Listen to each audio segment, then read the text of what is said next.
Welcome to Podtendo, a Nintendo podcast, where they analyze, reminisce, and replay the glory of old Nintendo games.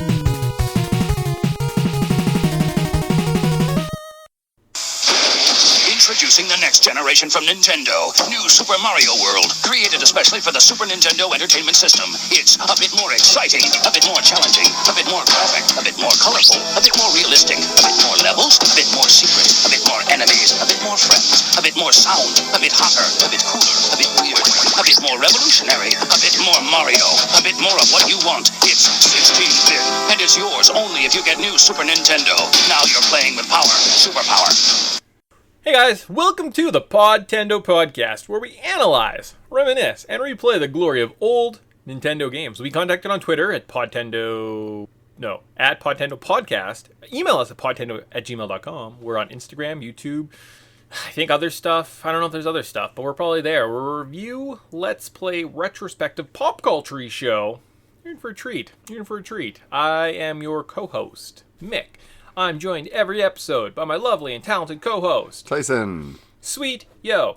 And Tyson is live and in charge in Podtendo's Studio South? Is that what we decided it was called? Yeah, I think it's Studio South. All right. Yeah, so welcome. It's in person today at the month of Mario as we journey through the original four games, I guess, in the series. 5, sort of.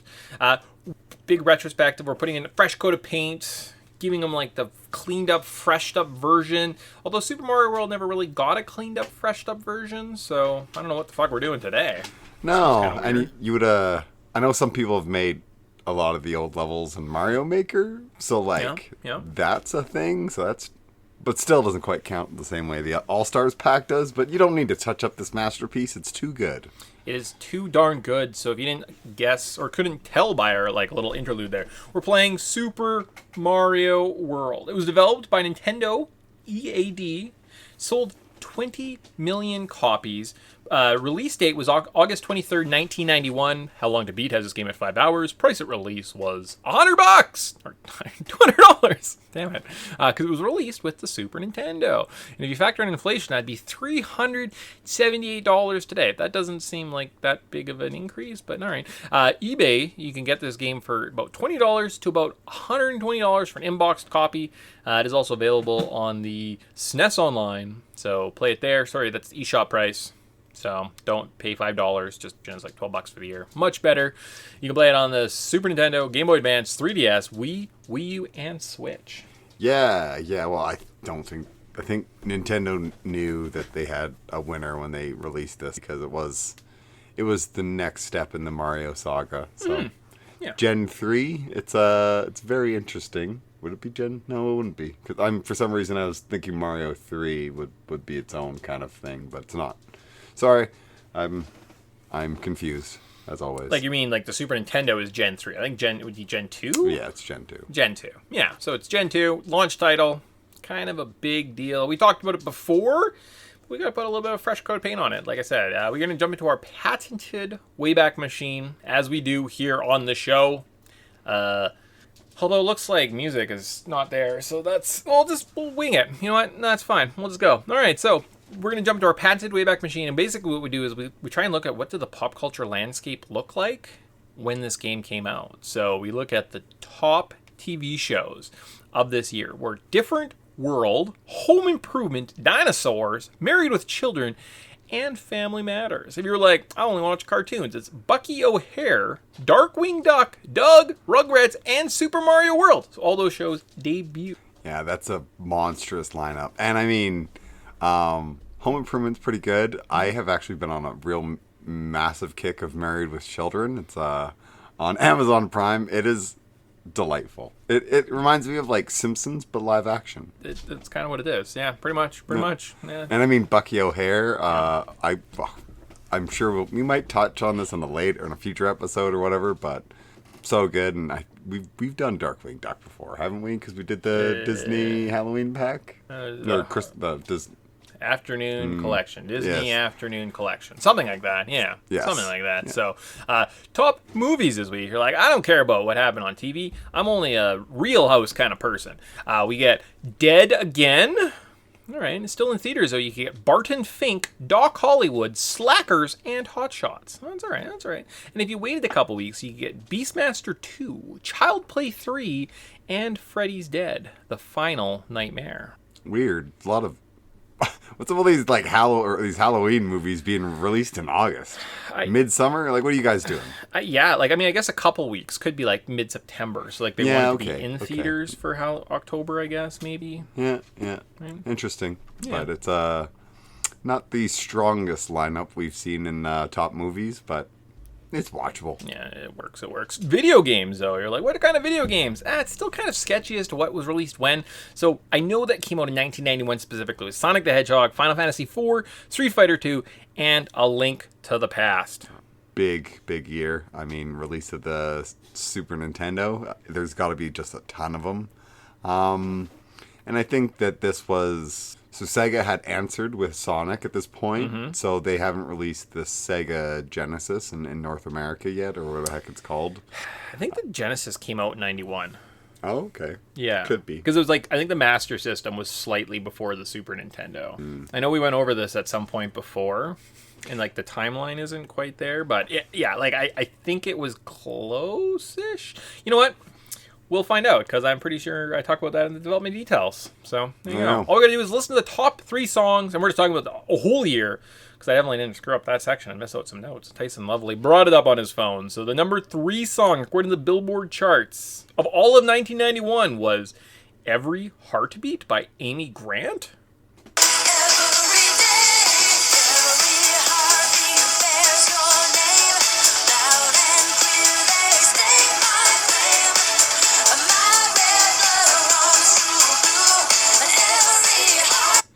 I've never heard that song.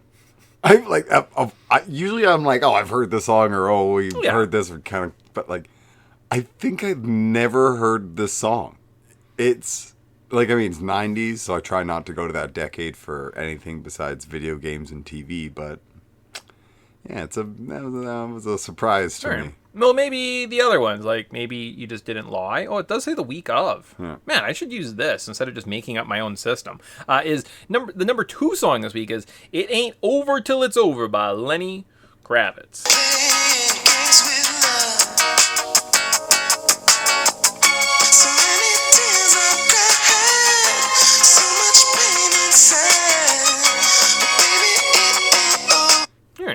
Yeah, we've heard that, so that's better. Oh, absolutely. I have a real soft spot for Lenny Kravitz. I think he's a great guitar player, and if you're interested in his music and you like guitar, he doesn't write complicated guitar songs, so very easy to learn if you're starting out.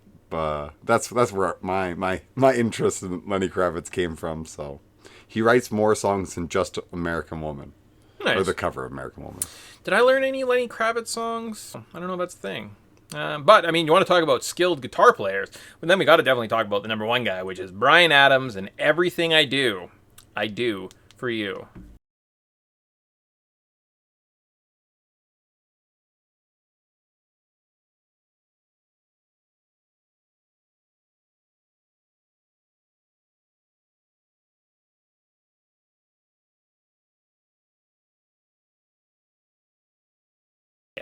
I just remember Stewie being like, I think I'm in love with Bryan Adams. Yeah.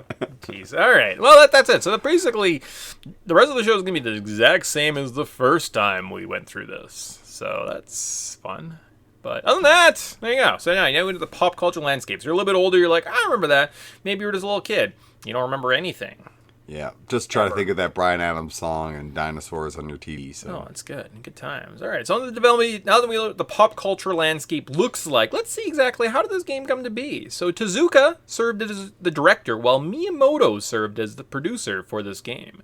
The development team consisted of 10 people, including 3 main programmers and a character designer, most of whom had worked on Super Mario Bros. Since it was being developed for the upcoming Super Nintendo, the team anticipated some difficulties in working with with new hardware. Their goal wasn't just to make an updated Super Mario 3, it was to create something totally new. Mario was supposed to have a dino companion ever since the first game, but the engineers could not add such a character due to the NES's limitation. Yoshi's inspiration can be tracked back even further to the 1984 Devil's World game. I didn't look into it, I just basically saw that sentence and wrote it down, so don't ask me any more follow-up questions. Since the game would be set in Dinosaur Land, the team was asked to create several enemies to fit this theme. The initial batch of characters were 2 reptilians, so they decided to make them more cute. Aww. Koji Kondo took around a year and a half to write all the music for the game. He was thrilled to be able to use 8 different sounds at once, but didn't want to overwhelm the players. Super Mario World was produced during the console wars between the SNES and the Genesis, or Master Drive system. Sega had just taken over the sales leader in the home console market for the first time since 1985. Miyamoto admitted that he felt that the development was incomplete and it was rushed towards the end due to them trying to get a new Mario game to compete with the Blue Hedgehog. Yeah, it's interesting that they did have like dinosaurs in mind, because I don't really think too much of it, but like there's a ton of dinosaur monsters and creatures. Like there's the little blue guys from like the first world. Yep. Then there's the like guys. The big Triceratops that like stomp on. Yeah, and then there's like the Triceratops blow fire and they're on the little circle. Oh yeah, the Resnors. Resnors. And then there's the little like, I don't even know how you would describe them. They kind of look like just like green. Yeah, like a blue or green kind of like Triceratops without horns. Yeah, and then he's like, you just jump on him and he's just a little guy. Yeah. And it's like, I think we'll get into this near the ending, but I love all the different variety of characters in this, and that's what really stands out. So it's neat that they did really try to be like, no, this needs to have a very distinct visual style, and I think that helped set it apart from other games, because I still look at some of these enemies, and even though they appeared in one, I still think that they're like very like Resnors are like, that's a Mario, that was a very tried and true like Mario villain, so very cool. Sweet, that anything that stands out, not totally. Introduction of Yoshi. Introduction, big guy. I'm sure maybe we'll get to that later on, though, when we talk about this. How about the controls? So this is peak 2D Mario controls, at least in my opinion. You can walk, run, jump, run and jump. Make Mario feel super agile. He gets a spin attack for destroying some enemies and blocks. We see the return of the Fire Flowers, Power Stars, introduction of 2 new mechanics, the Feather or Cape power-up that allows Mario that gives him the power of flight, and a pretty good defensive spin, and Yoshi! So we get a dinosaur to ride that can eat everything, jump and kill tougher enemies, but he is too scared to go into castles. We move around the world map and can enter stages. There are red stages, which mean underground, yellow, which means above ground, and small ones, which means 1 exit, or big ones, which means 2 exits. I think that's right. No, I think you're right. Yeah, I maybe just made that up. Each little area of the map ends with a boss fight in a castle against one of the Koopa kids. And there are tons of secrets to find and a lot of rewards to keep you coming back for more. Yeah, oh my goodness, this game. One of the, like, I know, like, so in Mario 3, there's warp whistles and stuff to kind of rip around.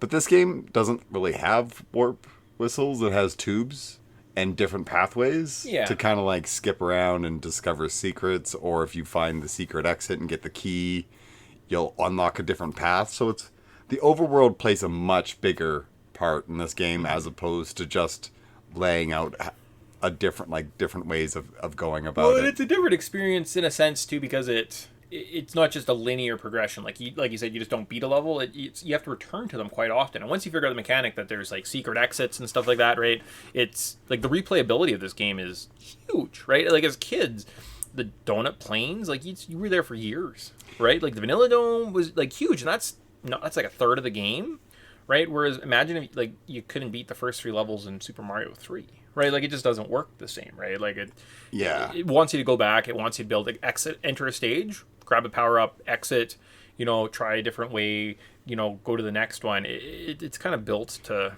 play for a long period of time, right? So Yeah. I wonder if that's something to do with how, because you can save. Because in Super Mario Brothers 3, you couldn't save, Right. And now with the Super Nintendo, they're like, hey, you can save, right? Yeah. I mean, it just adds so much replayability and so much depth to this game. Yeah. That I mean, even as kids, if you had like, oh, I want to get the cape, you would just go to that same like you knew the levels that you could get the pickup in, and then you would just like sometimes just exit out until you kind of unlocked some of the more secret areas. So.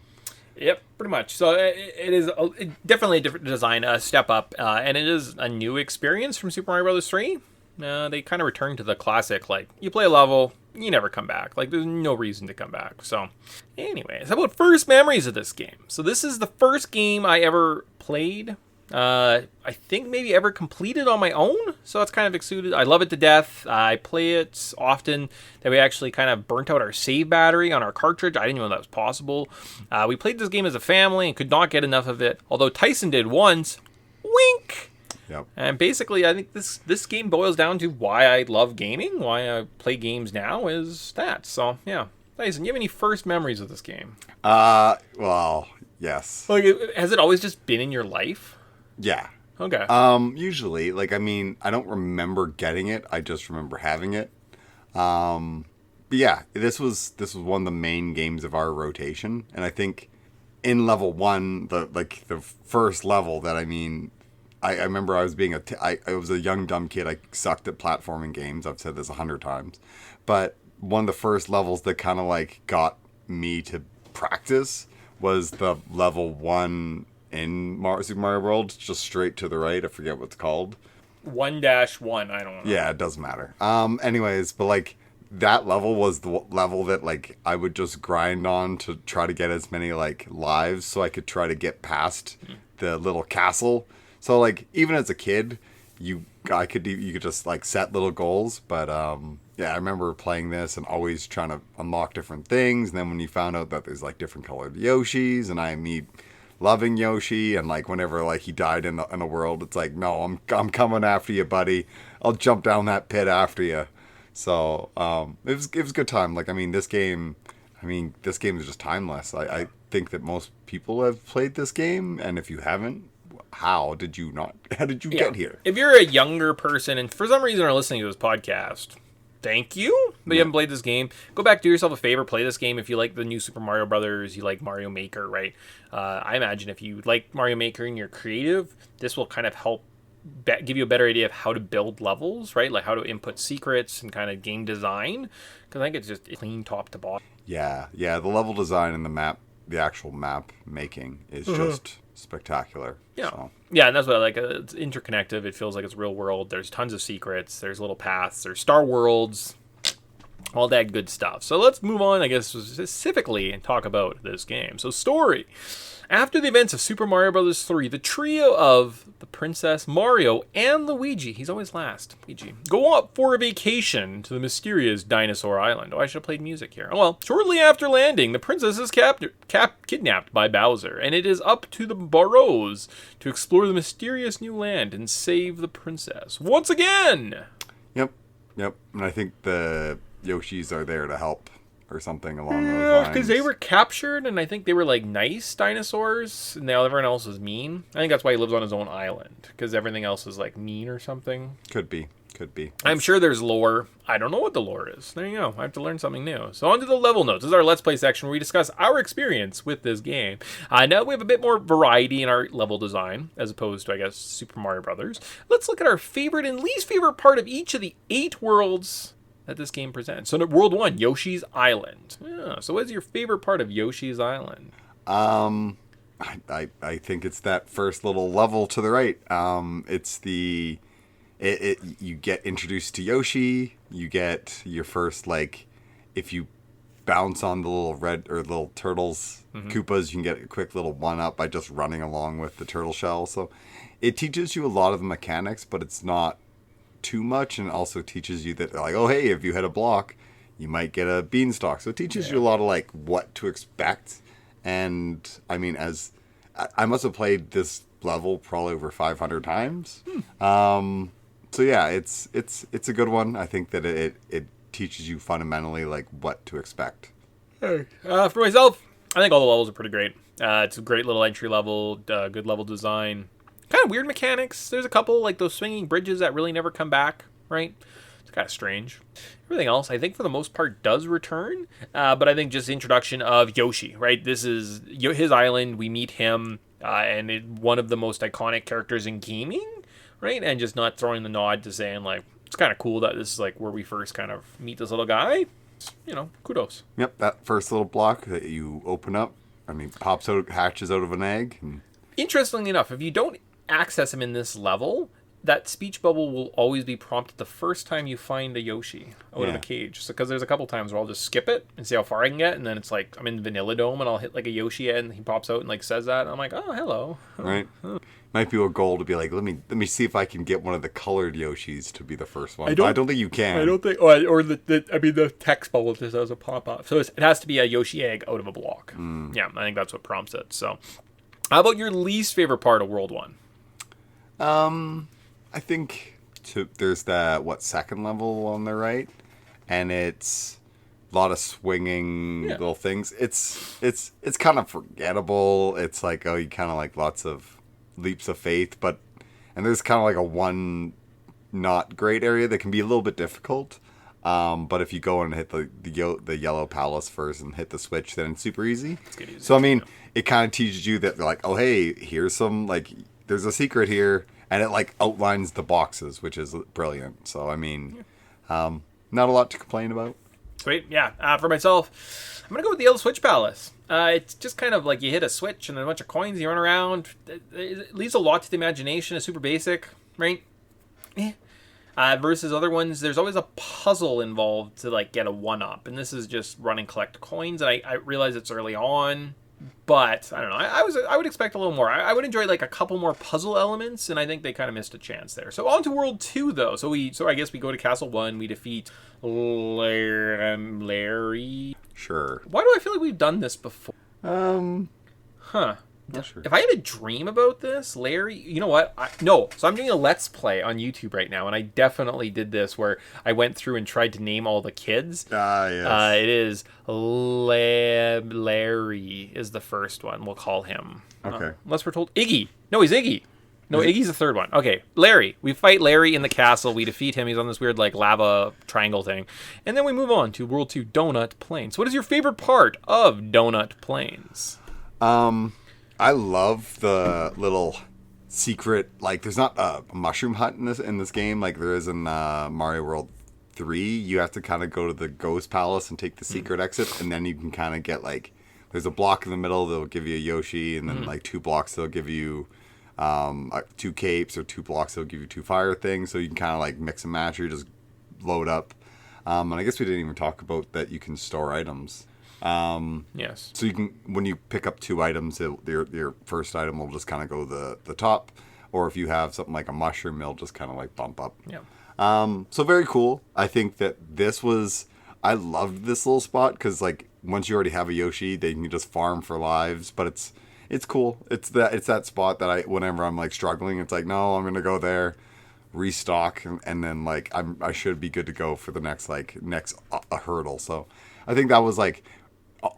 This is probably the second most visited place in the game for me. Right. So you get 500 on the first level, and then top secret 499 times. Basically. All right. So on myself, I love the path that takes you through the lake, ghost house, and peek at the Valley of Bowser. So I think it's such a smart idea to kind of hide these star roads, which gives you these little paths and kicks you around the area, right? It kind of reveals the end of the game really on, and it kind of gives you that extra little push. And almost that little bit of hope and desire to say, like, well, I want to get to the Valley of Bowser. And, like, how is it? It's underground. How do I get underground, right? Every pipe you go into, you think, is this the one? As you kind of explore the world, right? So I think it's just kind of a neat idea to kind of, like, just a quick peek at the end of the game, right? And you're like, well, look at all these things. And there's, like, more star houses and 7 paths. It just adds a lot to it, right? Without kind of being too blunt about it. How about what's your least favorite part? I think we have the same, to be honest. Yeah, it's the slow scrolling underground level. It's so I hate scrolling levels in any Mario game. It is like the bane of my existence. But I've played these games so much that you just like you can time out like, oh no, it's I have to wait one more time for this to like to try to like progress. You just kind of like wait, and then there's times you're like, no, I need to go now so I can get through the stupid pipe so I get the secret exit because. Yeah. No, I agree. Yeah, and the fact you have to go through, like Tyson said, twice to get to the Green Switch Palace is just, it's a pain. I mean, I guess you could only do it once, get the Green Switch Palace, and then go up through the lake to the ghost house, but then you don't get to complete it 100%. Why would you do that? What's your least? Oh, that's our least favorite. So then we get to the castle, we fight Morton Koopa. Yep. Kind of a cool vertical section. That's maybe one of my more favorite castles, I think, in the game, actually, is this one, number 2. We get to go to the something, I don't think it's mysterious forest. We get to go to the Vanilla Dome, though. Great little song in here. What's your favorite part of the Vanilla Dome? Oh, man. Can I just say the theme song? Like, like, it is just that music. It's like, wow. I'm like, I remember being a kid and just being, like, sitting around just all grooving to this tune because you're like, when you're in the Vanilla Dome, or even like times where like I think when you save the game, you still start in Yoshi's hut, so you got to work your way through it again. For some reason, I remember us always like having to go through the Vanilla Dome, and it's like just pause for a second and listen to the tunes. Or I think if you die, you reset. You might have to start back at the beginning. There you go. That's what it is. And I died a lot as a kid, so yeah, like switching lives, like dying, that was a real consequence. Versus, I mean, I know in my Let's Play, I clearly say, I will never even die 12 times, I'm so good. And there was a whole episode where I think I maybe died like 15 times in just tubular. It'll be what it is, you know, like, but that is tubular, though. That was like lots of management. For myself, my favorite part is just the last 3 levels always seem so epic. So I once completed them on this magical Saturday afternoon. I recommend checking out the Let's Play if you want like the full story. I was kind of just by myself, and I like finally beat these levels and the ghost house, like, and it was just so cool. And I got to the castle, and I got to fight, I think his name's Lemmy. Yep. And who's the first Koopa kid? Iggy. Damn it. So Iggy, Morton, and then Lemmy. All right. So I knew where Larry goes. Looking at you, Castle 7. What's your least favorite part of the Vanilla Dome? I can't think of anything too off the top of my head. I think that the secret to go to the pipe way, because you have to kill Yoshi. Yeah. There's something about that that always like this just rubs me wrong, and you're like, yeah, man, because I had to do my best buddy dirty. That's not cool. That's no good. And then myself, it's the ghost house. It was so hard as a kid, and now I played in this like super easy, and I just don't understand kind of where my hang up was exactly. So, but we beat. Well, I had it before. Lemmy, son of a gun. And we get to Cookie Mountains. What is your favorite part of Cookie? I think it's the top road. Like, I don't like having to sacrifice Yoshi to go to the top, but like you get that extra castle there. And to me, that's like you got to do that to get 100%, or you're cheating. Yeah, you don't want to cheat. You don't want to cheat. So myself, I like the secret under the bridge. I know it's really hard to get. It's eluded me for years to get to, I think it's called like Soda Lake or something like that. It seems like such a prestigious area, right? Like I'm like, oh wow. And like if you went to someone's house as a kid and that was unlocked, like you knew you were talking about like a super gamer. That was kind of the mark. I know nowadays we have platinums and we have, you know, how many friends you have on Twitch or something like that. But like back in the day, this was a big deal. Like you fire up a cartridge and you're like, holy shit, you got Soda Lake? He's like, oh, my older cousin did it. And I was like, you just lost so much credibility. Yeah, that was it. That's how I like judged people back in the day. So that's my favorite. There is a really simple way to do it with you have to kill Yoshi. So that's too bad. But what's your least favorite part of Cookie Mountain? Well, having to sacrifice my buddy Yoshi to get to Soda Lake. It's just I don't. You can do it the other way and just like fly under with a cape normally. Yeah, but I'm not talented enough to do that. Okay, well then, I guess. Yeah, I got to do my buddy dirty because I'm not good enough with a cape. But yeah, this was like, and this was something that like even as a kid, it would just like kind of irritate me. It's like I need to get this unlocked. I know there's a way of doing it. I just can't figure it out, and I'm not good enough to do it. So. Right. So then I don't like how just short it is. So it's really 2 levels long. You could fight Ludwig Koopa, move into the next level, or you can go, like Tyson said, there's a top road or over the Vanilla Dome that kind of sends you to a castle, and there's a little bridge. It's cute, it's neat. I don't like how it kind of does exclude a big portion of this area to just the general audience, right? I mean, I guess it's kind of a fun extra little secret, but I want more, you know? Yeah, essentially, if you don't do the secrets, it's 2 levels and a castle. It's super fast, right? So then, just like that section, we're off to the next level. The Forest of Illusion. Another great little tune here. Tyson, what's your favorite part of the Forest of Illusion? I think it's the first level because it's got the little like little I want to call them like apple guys. They're like, but they're like little like Weedle guys, little like worms. Wigglers? Yeah, those guys. Then you jump on them, they turn red. They get angry. Delightful. Okay, nice. I'm gonna go with all the branching paths. So I think every exit, every level in this, but minus maybe 1 or 2, has a secret exit, and it just kind of it seemed like a real mystery as a kid, right? Like you beat a level and then you get sent back to the level you just beat, or like you go into a path that sends you in the opposite way you want to go. I thought that was always just kind of really neat and cool. I mean, once you figure it out, like anything, it's just broken, but like figuring it out was really, really great. What's your least favorite part? I want to say like the Blue Switch Palace because I think it's like super underwhelming. Yeah. I can't remember, like, I think it's one of those ones where it's just like a coin one or something. Oh, I talked about that in my Let's Play too, where I built it up and I couldn't remember exactly what it was. And then when I did it, I was like, oh, that's it. Oh, yeah. It's the ones with little, like... row of coins and you hit a thing and then you hit some spinies and collect a 1-up. Nothing to write home about. No. Myself, the underwater level, I just feel like there's really tight corridors and there's fish and there's these cool spiny things, but you almost seem too big. Like you have a Yoshi, you have a cape, you're swimming around, and it almost feels like it's kind of claustrophobic. I don't like that. But we beat... Finally, we get to the bottom of the forest, we unlock, I think this is actually the only point, so I mentioned this before, that you have to use a super mushroom, so you can't just be small, to do some spin dashes to unlock a key, which sends you out, which sends you to Roy Koopa's castle, and there you go. But we beat that, we get to go to Chocolate Island. What's your favorite part of Chocolate Island? Oh, it's named Chocolate.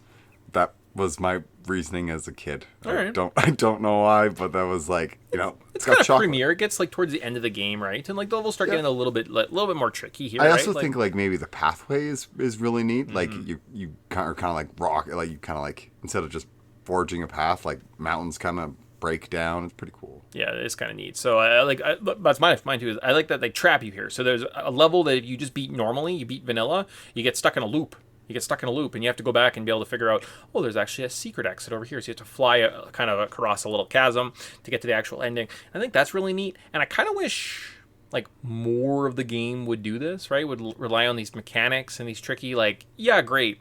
We got that a little bit with the Forest of Illusion in this last area, but I kind of wanted more, whereas just lots of it does seem just kind of straightforward, which I guess early on in the game to encourage people to play, you want those things to happen, right? So what's your least favorite part of Chocolate Island? I think the ghost house in this one, because it's, I don't know, is this one the one with the multiple false endings? Okay.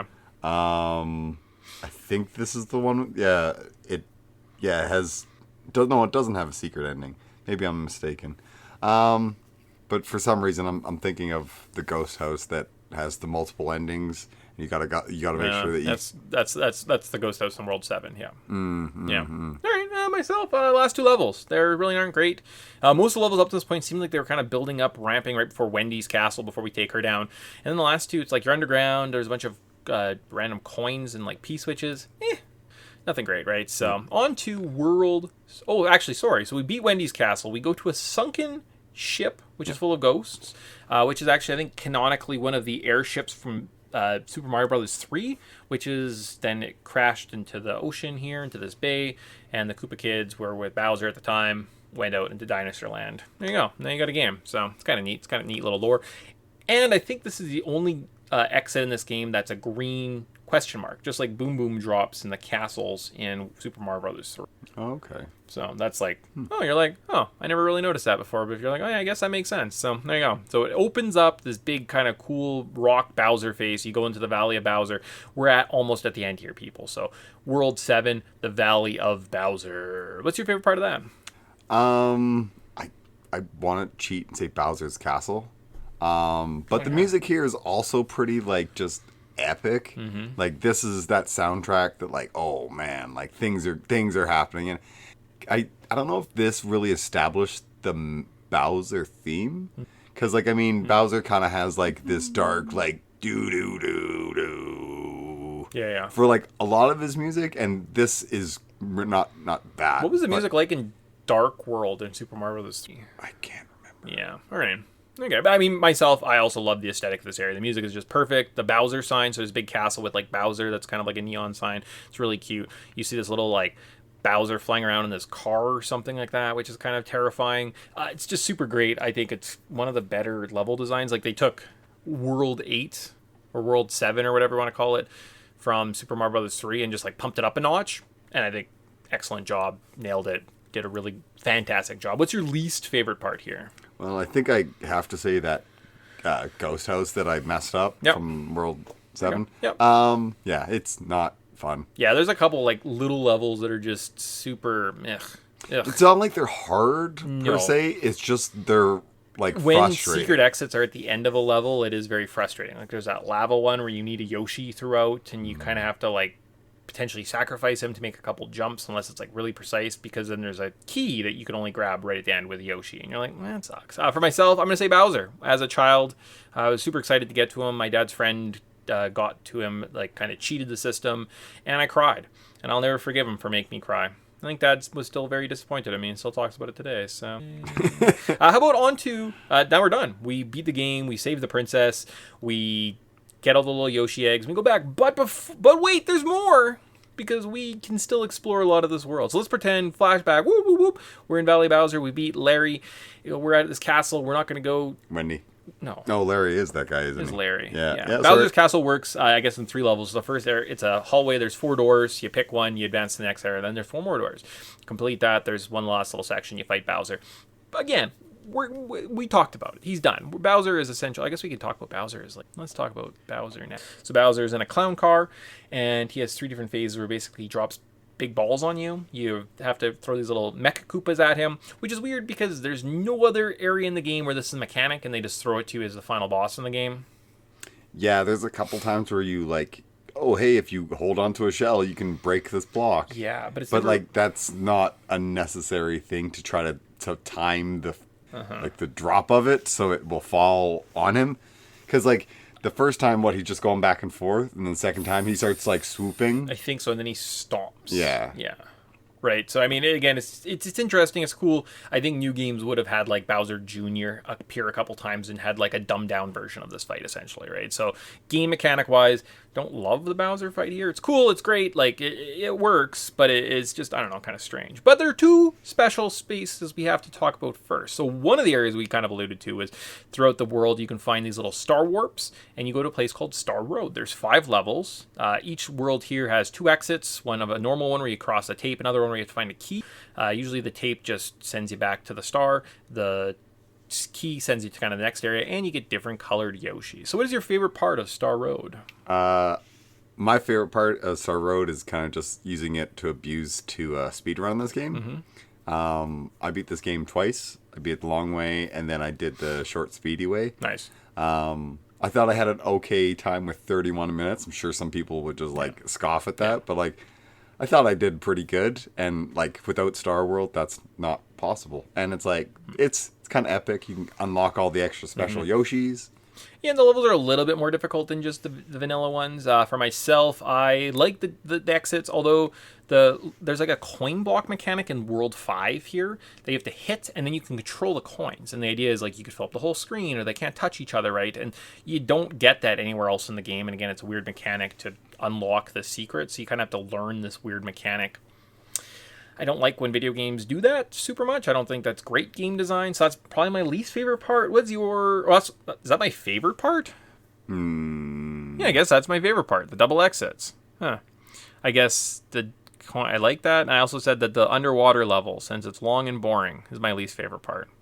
Okay, what's your least favorite part? I think it's the one where you get the blue Yoshi, and it's got the little like Lakitu throwing spikes at you. Oh, the yellow one, third one. Yeah. Just too short. Yeah. That one. It's like this is underwhelming. Yeah, it's literally a screen, and you have to try and get into the clown car and fly up. Again, it's kind of neat. I guess this whole area is based on, here's a weird mechanic you may not have known of. Have you mastered it? Like, look at the instruction manual to kind of get through this, which, okay, that's kind of cool. However, though, if you get the second exit in World 5, instead of just going back to like the next area, you get to go to a special star, and you get to go to special stages. So they have 8 special design stages basically to flex your muscles. So my favorite part is I love the fact that they kind of flex their difficulty in level design here. There's super tough mechanics. Some return in later games, and like you see this in like Super Mario 3D World, Mario Odyssey. Like they have that final challenge. I think I played Mario Odyssey so much that I ended up actually being like the final world, right? Which is like this big long gauntlet. You have like limited power-ups. I think that's really neat, and that's probably my favorite part of Special. I guess what's your favorite part? I like how this is kind of New Game Plus. Like it is that it just adds extra things. You don't need to beat it. I never beat these parts of the game. Like this is just that, like I unlock it, get to the first one, and I'm like, cool. Because I know what's coming, and I don't want to just like pull my hair out. That's fair. That's fair. If you do, however, get through all the stages, you do unlock kind of like a New Game Plus where they put a new coat of paint on the world map, and all the Koopas wear Mario masks. That's kind of cute. Indeed. And what's my least favorite part is tubular. So the number of save files that I have stuck on this level back in the day were unbelievable. It's super tough. You need to be an above average player. You need to use P power-ups, these little P balloons to float around. And again, it's just one of those things where they take these very specific neat power-ups, concepts, and build a whole level around it, which is awesome, great, and you really have to refine that skill. But like, where else do you practice it? So that's my least favorite part. Let's end with Tyson's negative, and then we'll wrap this bad boy up. I don't like tubular, but I feel like the Way Cool, the one just after it, is also just a nightmare. So even if you get past tubular, which is pulling your hair out inducing, then you get to Way Cool with a bunch of fuzzies, and you have to like work your way along level. It's awful. Yeah. And it's like it's a slow progression, but with tons of crap being thrown at you. It's just hard. Yeah, I mean, if you power up with a Yoshi and a couple capes, it's not the end of the world, right? It can be done, but that's it. So now we're done the game. I think we've talked about everything. So you defeat Bowser, his clown car blows up, and you take the princess and all the Yoshi eggs back to Yoshi's Island to celebrate. Great success! Yes. Oh, and I love the little credits where you can see all the monsters. Oh, yeah. And you're like, where did I see that guy? I've never saw that guy in this entire playthrough. Yeah. So it kind of like made you realize that there's more to this game. So it made you want to go back and replay it. So even the credits kind of like clickbait you to keep coming back for more. Oh, replayability is huge. Like they knew what they were doing. They're like, we need to get kids playing this game and only this game and like not Sega. Which I guess makes sense, kind of how it was designed, right? So there you go. So current thoughts on this game. I think it's great. The controls are super tight. The graphics are super cute. Stands the test of time. This game is pretty super and one of the finer gaming experiences that exists. Well, all right. Yeah. I think as for 2D platformers, this is like one of the best, if not the best. I mean, I'm sure you could throw more out there at me, but this one is... I think from casuals to hardcore, we can all find enjoyment in it, and that's like pretty spectacular for what a video game from the 90s can. Yeah, awesome, cool. So current, what would you change, Tyson? Do you have any? I think we have the same thoughts. Yeah, so I would love to see this game get kind of a sequel with more levels to explore, more secrets to master. But honestly, it's pretty close to perfect. I'm a little bit nostalgia blind, but I just can't shake it. So. Yeah, these rose-tinted glasses, I think, are just, like, part of my eyes now. Yeah, nice. So then the final, are you buying it? And then we're done. So here's a happy one. So the animation where you're riding Yoshi clearly shows Mario punching the poor dinosaur in the back of his head to eat stuff, but Nintendo has officially came out and stated that this is not the case. Mario would never punch Yoshi except for Mario boxing, and I guess in Smash Bros. Yes. It's just, how the heck do you animate this in... I think he's like saying, like, go get that. And it just looks like he's popping the guy in the back of the head, though. Yeah. And that might have been what they animated. But they're like, oh, that's not what we meant. So we're to change our minds. Yeah. So, or if he has, like, a little, like, leash, he's kind of, like, going, yeah. Yeah, there you go. That's perfect. So that ends our month of Mario look back. Yay. Yeah. Thanks for joining me in person today, Tyson. Oh, no worries. Thanks for having me. It's, I always enjoy reminiscing about these games and busting out the SNES Mini and giving them another playthrough. Sweet. Yo, that's great. That's it. Then we kind of got a couple more shows for the rest of the year to go through. One more game. I don't know what we're doing for Christmas. That's it, people. So thank you for sticking with us, getting these out there. Yeah, I think that's all we got. Yeah, I think I got to say James Bond. Done. Three more James Bonds, because we're going to do a New Year's special. So there you go. 3 more James Bonds, and then we're done. And we're under our time limit. Yay! Nailed it. All right. Bye, everyone. See you.